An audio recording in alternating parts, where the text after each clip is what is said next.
BFM Business, effectivement, c'est aussi une chaîne d'événements économiques. Il y en a plein. Les BFM Awards, la BFM Academy, BFM Patrimoine. Autant d'événements choisis par les journalistes de la rédaction, des lauréats, que nous désignons de manière complètement impartiale. On va commencer par l'émission qui, en ce moment, a les feux des projecteurs braqués sur elle, car on est en pleine campagne de sélection. C'est la BFM Academy, Laure Closier. Bonjour. L'édition, bonjour déjà. L'édition 2021, ça va être comment ?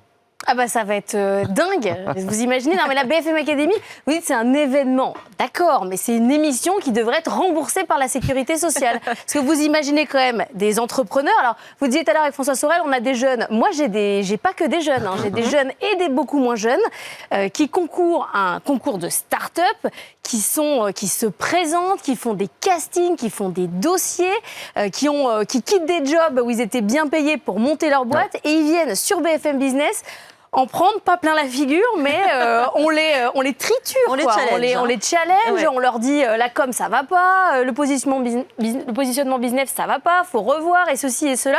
Et eux ils sont là, ils retravaillent, ils recommencent, ils se comparent les uns les autres. Enfin c'est dur la BFM Academy, mais alors c'est un shoot d'enthousiasme et d'optimisme absolument génial. Vous avez des pépites déjà, j'imagine.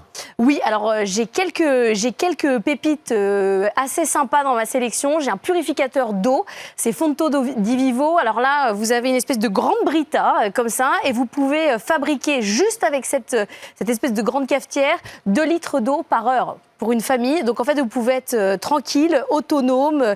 J'ai un jeune garçon de 26 ans qui a monté un site pour les gens qui sont atteints de handicap pour pouvoir partir en vacances. Enfin, on considère que le handicap est un business, qu'il y a des gens qui achètent, que ce sont des consommateurs.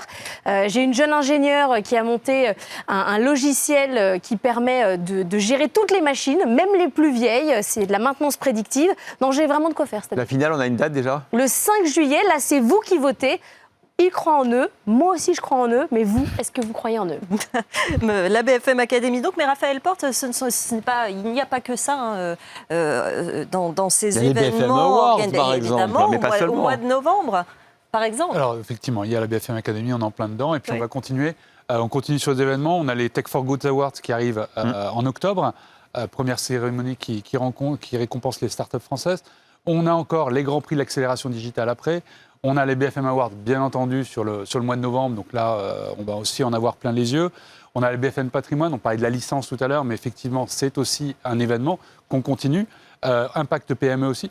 On continue tout au long de l'année et c'est important. On ne s'est pas arrêté. Oui, exactement. Avec cette crise sanitaire, ça aurait pu complètement disparaître, mais ce n'a pas été le cas. Alors, ça a été, on s'est fait peur. On s'est dit, est-ce qu'on continue, est-ce qu'on ne continue pas ? On a les BFM Patrimoine qu'on a suspendu en disant, c'est pas grave, on va en faire une plateforme digitale cette année. Donc l'année dernière, en décembre, ça a été digitalisé totalement.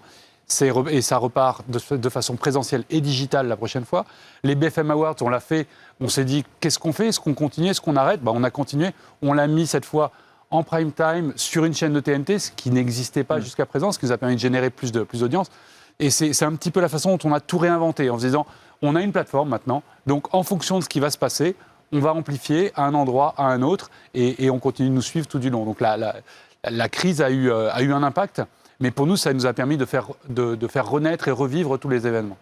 Raphaël, si en quelques mots, vous nous disiez pourquoi il faut communiquer sur BFM Business, qu'est-ce que ça apporte en particulier ? Alors, ça apporte de l'audience, ça apporte de la puissance. Ça apporte un truc qui est particulier, qui est un écrin pour les marques. Parce qu'on peut s'exprimer plus sur BFM Business. On n'est pas limité sur des spots trop courts. On a un vrai écrin. On a des contenus premium, on en parlait tout à l'heure, avec des émissions qui sont autoportées et donc qui permettent d'exprimer quelque chose de plus fort. On a un public de relais d'influence, bien évidemment. On parlait tout à l'heure aussi de toutes les audiences. Les audiences, c'est du grand patron jusqu'au start-upper, en passant par le grand public qui veut juste s'informer sur de l'économie. Donc on a tout le monde et on a bien entendu la crème de certains acheteurs qui sont des CSP+, des CSP++, qui sont là, qui sont très très présents. Donc c'est un vrai écrin et dans notre portefeuille de marque, celui-là, il a sa particularité. Et dans les mois qui viennent, ça aura évidemment une saveur particulière parce que ce seront les mois de la reprise, du retour à l'art normal, du redémarrage. Et peut-être certaines nous promettent les 30 glorieuses ou peut-être les années 20. En tout cas, des années et des mois sans doute, de forte croissance économique. C'est donc le moment d'être présent. c'est le bon moment, c'est un moment d'enthousiasme et d'optimisme qui est vraiment très, très, très, très fort. On va pouvoir lancer un événement RH. Je ne veux pas lancer quelque chose, mais je veux dire, bon, je suis disponible.